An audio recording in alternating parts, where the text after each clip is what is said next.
Good morning class first.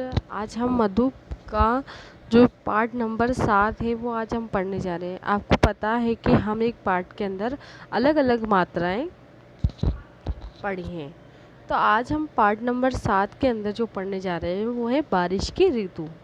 तो जो ऋतु है इसमें हम जो पढ़ने जा रहे हैं उसमें कौन सी मात्रा पढ़ने जा रहे हैं, जो रे की होती है। जैसे हम बोलते हैं ना, उस हमने इससे पहले बड़े ऊ की मात्रा पढ़ी, तो ऊ, उससे उल्लू, उससे और, र से ऋषि। तो हम ऋषि की जो मात्रा पढ़ने जा रहे हैं वो आज हम पढ़ेंगे। तो उसकी पहचान कैसे होती है, सबसे पहले हम देखते हैं। सबसे पहले हम देख रहे हैं कि जो ऋषि की मात्रा होती है वो कैसी लगाई जाती है, उसके बारे में हम देखेंगे। देखा आपने, सबसे पहले हम देखेंगे जैसे सर्दी की ऋतु। तो फर्स्ट जो पहला अक्षर होगा उसे हम वैसा की वैसा लिखेंगे, यानी रे से ऋषि है तो हम इसे रे से ऋषि ही पढ़ेंगे। तो हम उसे ऐसा की ऐसा लिखेंगे। जैसे हम तस्वीर में देख रहे हैं गर्मी की ऋतु, तो गर्मी की ऋतु है, ऋतु बोलते हैं मौसम को। तो इसमें हम देख रहे हैं, इसमें भी फर्स्ट जो पहला अक्षर है वो ऐसा की ऐसा आएगा। उसके बाद है बरसात की ऋतु। तो तीनों ऋतु बताए हैं, लेकिन हम पहले की बात कर रहे हैं तो पहला जो अक्षर होगा उसमें ऋषि ऐसा की ऐसा लिखा जाएगा। जैसे ऋषि, ऋचा, वृक्ष, ऋषभ, ये सारे पहले अक्षर वाले। अब हम देखते हैं कि ऋषि की मात्रा होती है वो कैसी होती है। हम देखेंगे कि इसकी जो मात्रा होती है वो इस तरह की होती है। कैसी? जो हम सी बनाते हैं हिंदी के अंदर, ऐसा ही उल्टा सी अगर हम बना रहे हैं छोटा सा, तो वो कौन सी होगी? ऋषि की मात्रा। आपको मैं एक उदाहरण के तौर पे बता रही हूँ। अब देखिए, इसको हम लिखेंगे कैसे। जो ऋषि होता है उसकी जो नीचे वाला जो हिस्सा होता है वही हम लिखते हैं। जैसे इसमें हम देख रहे हैं, तो वो जो नीचे वाला हिस्सा है वो ही इसकी मात्रा के रूप में लिखा जाता है। देखिए आप, वृक्ष, तो वह है, उसके नीचे ऋषि की मात्रा और श से क्षत्रिय, तो ये क्या बन गया? वृक्ष। अब मात्रा देखिएगा कैसे लगेगी। ना है, उस पर ऋषि की मात्रा उसके नीचे लगाई जाएगी, सॉरी, नीचे ऋषि की मात्रा और प, नृप, नृप बोलते हैं राजा को। उसके बाद हम देख रहे हैं कृषक, कृषक बोलते हैं किसान को। क, फिर ऋषि की मात्रा और श से षटकोण और क, तो ये क्या हो गया? कृषक। फिर है तृण, तृण है, उसके बाद तृण बोलते हैं तिनके को। त है, उसके नीचे ऋषि की मात्रा और ण, तो ये क्या हो गया? तृण। मृग हो गया, मृग बोलते हैं हिरण को। तो म, फिर उसके नीचे ऋषि की मात्रा और ग, तो ये क्या हो गया? मृग, मृग यानी हिरण। अब हमें देखना है और इसको बोलना है। पढ़ो और बोलो। ग्रह, घृत, कृति, कृषि, आकृति, अमृत, प्रत और मात्र। इसे हम ऐसे ही पढ़ते हैं, है ना, ग्रह, घृत, ठीक है।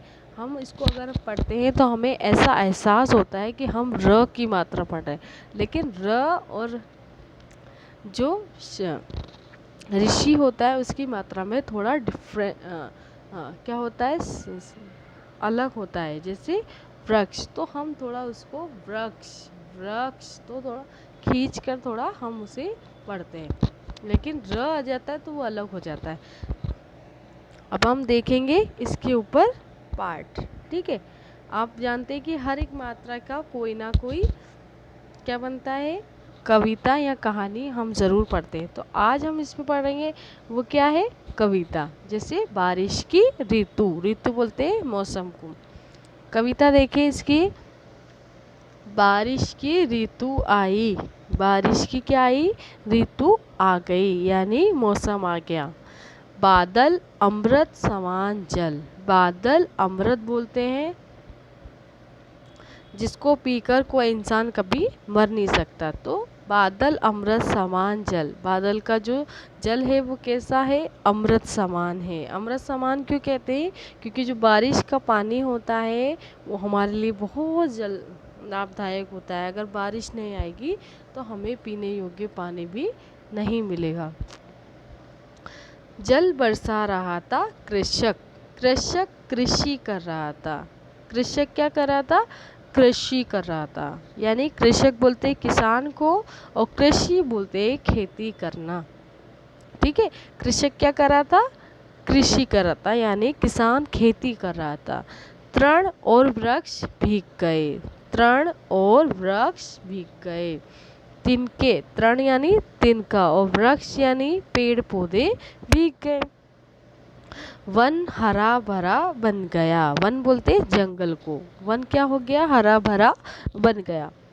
मृग तृण खा रहा था, मृग क्या कर रहा था, तृण खा रहा था। मृग बोलते हिरण को। मयूर खूब नाचा, मयूर बोलते मोर को, मयूर खूब नाचा। ऋषभ और ऋचा की नाव छप छप चली, ऋषभ और ऋचा यहाँ पर कौन है, दो बच्चे हैं वो, जैसे ये, तो ये दोनों कौन है, नाव इनकी कैसे चल रही थी, छप छप बारिश में। हम चलाते ना, हमारी जो बारिश में जब पानी आता है तो हम भी हमारी नाव चलाते, ऐसे ऋचा और ऋषभ भी अपनी नाव चला रहे थे। अब देखें, बोलो और लिखो, जैसे मैंने इसके ऊपर अंडरलाइन कर रखी है ना, आपको भी अपनी नोटबुक के अंदर ऐसे कैसे लिखना है ना, उस पर फेयर आउट करना है। जैसे नृप, कृषक, कृषि, वृक्ष, है ना।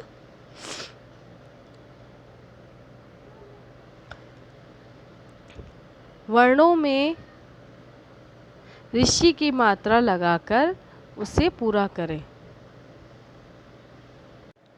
जैसे मैंने लिख रखा है इस नोटबुक के अंदर, जैसे मैंने लिख रखा है, आपको भी ऐसे ही मात्रा लगानी है, ऋषि की मात्रा। ठीक है, जैसे मैंने इसमें लगाई है, क पे क्र हो गया, ग पे ग, ग्र थोड़ा सा ग्र, तो प पे लगानी है, म पे लगानी है और त पे लगानी है और द पे लगानी है। ठीक है, अब हमें देखना है चित्रों के नाम लिखो। तो सबसे पहले हम चित्र देख रहे हैं ऋषि, तो ऋषि लिखना है। फिर ये क्या है, मृग है, तो आपको भी मृग लिखना है। वृक्ष है तो आपको वृक्ष का क्या करना है, ऐसे करना है। फिर कृषक है, कृषक बोलते हैं किसान को, तो आपको ऐसे की ऐसा अपनी नोटबुक में करना है। अब देखिए, इनके शब्द लिखो, इसको आपको बुक में भी करना है और कॉपी में भी करना है। डू इन कॉपी लिखा हुआ है, इसका मतलब इसे आपको कॉपी में भी करना है। ऋषि वाले शब्द लिखना है पूरे वाले, यानी पहले वाले में, तो आपको ऋषि, ऋचा और ऋष लिख दिया है ना। उसके बाद इसकी मात्रा वाले बनाने हैं, तो नृप, वृक्ष और अमृत। ठीक है, अब देखें आप, डू इन कॉपी, ये सवाल, जो सवाल जवाब है इसे आपको अपनी कॉपी में करना है। इसको बुक में भी करना है और कॉपी में भी करना है। जल किसके समान था, अमृत के। कृषक क्या कर रहा था, कृषि। तृण कौन खा रहा था, मृग। कौन सी ऋतु थी, बारिश। अब देखिए, इसमें देखकर आपको वाक्य बनाना है, चित्र देखकर आपको क्या बनाने हैं, वाक्य बनाने हैं। तो देखें, सबसे पहले क्या कर रहा है, कृषक कृषि कर रहा है, कृषक क्या कर रहा है, कृषि कर रहा है। मृग तृण खा रहा है, मृग क्या कर रहा है, तृण खा रहा है ना। उसके बाद मयूर नाच रहा है, ऋषभ और ऋचा नाव बहा रहे हैं। ठीक है, यहाँ पर आपका पार्ट पूरा हो गया है। अगला पार्ट जो है मैं आपको नेक्स्ट वीडियोज़ में दूंगी, और मैं उम्मीद करती हूँ कि आपको ये समझ में आ गया होगा। Thank you.